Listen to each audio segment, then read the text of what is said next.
Imagina que o mundo está em guerra. Milhões de pessoas estão perdendo suas vidas no espaço de alguns anos. A humanidade está vendo a sua pior face estampada. E no meio de tudo isso, chamam você para fazer uma série de palestras sobre o cristianismo para milhões de pessoas. O que você falaria? Foi exatamente esse desafio gigantesco que C.S. Lewis recebeu da BBC durante a Segunda Guerra Mundial. Falar em uma série de palestras de rádio a respeito da fé cristã em um momento extremamente difícil. Essas palestras, que foram lá de 1942 a 1944, foram reunidas em um livro que conhecemos hoje como Cristianismo Puro e Simples. A mais amada introdução à fé cristã e que, por isso, está ano após ano entre os livros cristãos mais vendidos. Seja bem-vindo ao meu canal, eu sou o Ximenes. Se você gosta de C.S. Lewis, já deixa seu like e não esquece de se inscrever para não perder os próximos vídeos. Para enfrentar essa tarefa na Inglaterra, um país que naquela época já se considerava pós-cristão, C.S. Lewis não consultou nenhuma autoridade além da sua própria experiência como leigo e ex-ateu, para descrever o cristianismo a uma nova geração. E aqui está a genialidade de Lewis, que trouxe muito sucesso para esse livro, inclusive, evangelizar pessoas que vêm de um lar cristão, mas que por algum motivo abandonaram a fé cristã e que agora estão em busca de resposta para os problemas da vida. Por isso, Lewis vai buscar tecer ao longo do livro um caminho alternativo para chegar até o cristianismo, sem os caminhos mais comuns que são a autoridade da Bíblia e a fé. Ele vai utilizar o caminho da razão. E eu sei que isso deixa o livro um pouco complicado e cansativo e, consequentemente, também esse vídeo. Mas se você prestar bastante atenção, com calma, vai ver que é possível chegar a uma compreensão completamente nova da sua fé. Então fica nesse vídeo até o final, que eu tenho certeza que você não vai se arrepender. Lewis parte em seu primeiro argumento do livro para a chamada lei da natureza humana. Se você tentar se lembrar de quando era criança, ou da última briga que viu entre crianças, perceberá que os seres humanos, desde muito novos, se referem a uma lei que está acima de todos, que diz o que é certo e o que é errado. E óbvio, principalmente os adultos, quando discutem, sempre recorrem a essa lei. A ideia de Lewis com esses exemplos é mostrar que, assim como uma pedra cai no chão devido às leis da natureza, os seres humanos da mesma maneira seguem uma lei, mas nesse caso ela está gravada dentro deles. Elas são um conjunto de normas que lhes dizem se eles devem ou não fazer algo. Obviamente que, diferente dos animais, vegetais e coisas inorgânicas, eles podem escolher obedecer ou não à lei que tem dentro de si. É claro que também vemos pessoas que pouco se importam de quebrar constantemente a lei da natureza humana. Mas essas pessoas, como por exemplo os psicopatas, são exceções e servem justamente para provar a regra. Apesar do bom argumento, nem todos concordam com a ideia de que existe uma lei da natureza humana. Há quem diga que os povos têm diferentes leis morais, mas Lewis prova, em seu outro livro, A Abolição do Homem, que vários povos diferentes, desde a antiguidade, têm conceitos parecidos em vários assuntos distintos, como benevolência, justiça, honestidade. E é aqui que chegamos a uma conclusão importante. Ninguém consegue cumprir a lei natural que está impressa dentro de nós. Então temos dois pontos. Todos os seres humanos no mundo sabem como devem se comportar, mas não conseguem fazer isso o tempo todo. Essa lei, que é tão real quanto a lei da gravidade, parece exercer também o tempo todo uma pressão sobre nós, nos dizendo o que deveríamos fazer. Por isso nos perguntamos, de onde vem essa lei, que não foi inventada por nós e sabemos que temos que obedecer? A visão materialista vai dizer que aquilo que conhecemos sobre todas as coisas do universo vieram de acasos até chegarem aonde estamos hoje. Logo, essa história de lei no coração é balela. Isso seria meramente sentimentos herdados, frutos da evolução de nossa espécie. A outra visão, a religiosa, diz em sentido geral que há algo por trás do universo, como se fosse uma mente, com consciência que tem propósitos e preferências, e que, portanto, é dela que vem a lei em nossas consciências.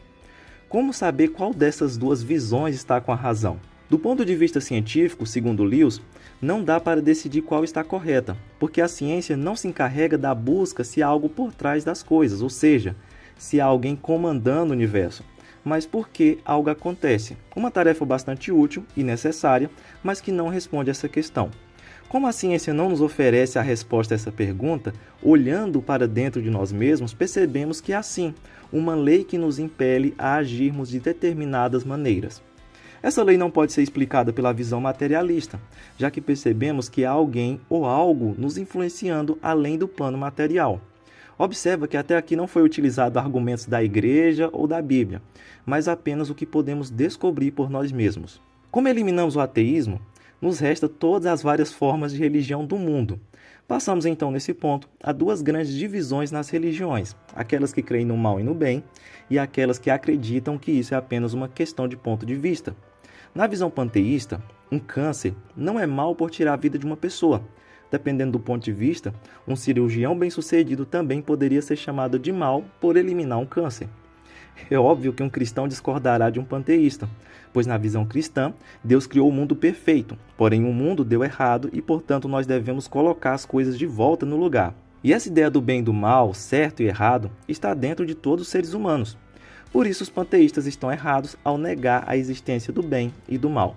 Não sei para você, mas quando eu cheguei nessa parte do livro eu pensei, peraí, isso não deveria ser o cristianismo puro e simples? Por que ele está tão complexo? Lewis responde prontamente no livro aos desavisados. É cristianismo puro e simples, não simplista. Inclusive ele chama esse tipo de cristianismo de água com açúcar, um tipo de cristianismo que evita diversos temas difíceis e fica só com a parte de que há um Deus bom no céu. Portanto, se estamos falando de cristianismo sério, puro, precisamos saber que ele não pode ser simples, porque a realidade não é simples. Ou seja, entre o cristianismo puro e o simples, prefiro o puro. E esse cristianismo puro é a história de um rei legítimo que aportou em território inimigo, ou seja, o mundo, e nos chama a participar de uma grande sabotagem. Mas aí nos perguntamos, se o diabo é o falso príncipe deste mundo, então como Deus pode ser todo-poderoso? Se Deus é todo-poderoso, então por que ele entregou o mundo nas mãos do mal? A resposta para Lewis está no livre-arbítrio. Deus criou as criaturas livres para fazerem o bem e o mal. Então, infelizmente, a maioria da humanidade tem escolhido servir o diabo. Mas por que Deus nos deu o livre-arbítrio? Porque apesar de tornar o mal possível, só o livre-arbítrio torna também possível o amor, a bondade, a alegria. Se todos fossem como robôs programados para fazer apenas o bem, o universo não valeria a pena ter sido criado. E é inclusive por esse motivo que Deus não voltou ainda com poder total. Ele quer dar a chance para que todos voluntariamente se arrependam. Por isso, quando ele voltar, será muito tarde para aqueles que estiverem do lado errado. Mas, apesar de livres, somos como carros criados para funcionar à base de gasolina. Se colocar outro combustível, não vai dar certo. Nós fomos criados para funcionar à base de Deus. Ele é o combustível do qual nossos espíritos foram designados para se alimentar. Por isso, todos os tipos de empreendimentos tentados pela humanidade sem Deus, como civilizações ou instituições, sempre acabam dando errado no final, gerando miséria e ruína. Funciona bem por alguns quilômetros, mas então o motor funde devido ao combustível errado. Para nos ajudar a utilizar o combustível certo, Deus, primeiro, nos deu a consciência do que é certo e errado. Segundo, enviou à humanidade bons sonhos. E por isso é comum encontrar em muitas religiões gentias a ideia de um Deus que morre e volta à vida. E devido a essa morte traz vida aos seres humanos. E terceiro, Deus escolheu um povo para ser seu, os judeus. E passou vários séculos os ensinando o tipo de Deus que ele é. Mas pasme, da descendência desse povo, subitamente surge um homem que anda por aí dizendo que é Deus. E por dizer isso, nós só ficamos com duas opções em relação a esse homem que é Jesus. Ou ele era um louco, mentiroso, ou era o filho de Deus, como dizia ser. Ele nunca deu outra alternativa além dessas. Não adianta vir com aquela historinha de que Jesus era só um grande mestre da moral. Isso é falácia de quem não lê os evangelhos. Lá Jesus sempre deixou clara a sua posição especial. Por mais estranho, aterrorizante e improvável que possa parecer, temos a visão de que ele era realmente Deus e não um louco.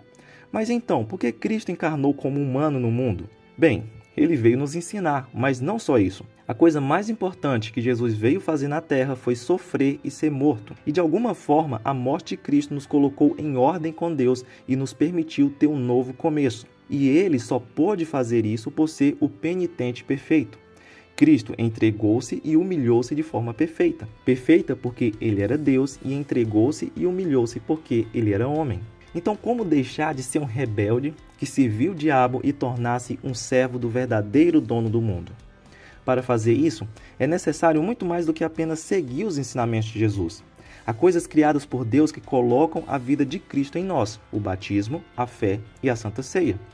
Porque esses elementos nos conduzem ao novo tipo de vida, Lewis não consegue entender, mas afirma crer com base na autoridade, o mesmo motivo pelo qual ele também cria que Jesus é Deus. E nesse ponto nós precisamos fazer uma observação.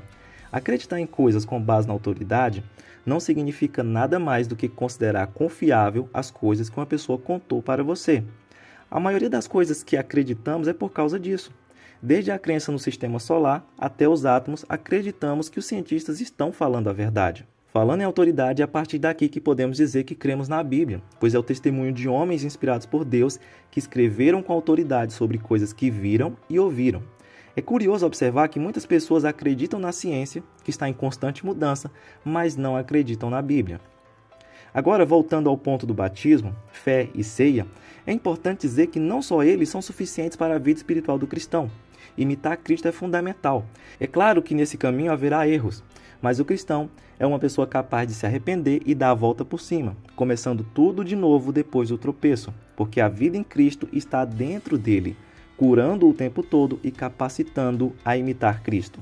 Falando em imitar Cristo, eu vou te deixar a indicação de outro vídeo sobre o livro O Custo do Discipulado. Lá eu te falo mais sobre como realmente imitar Cristo. Até a próxima!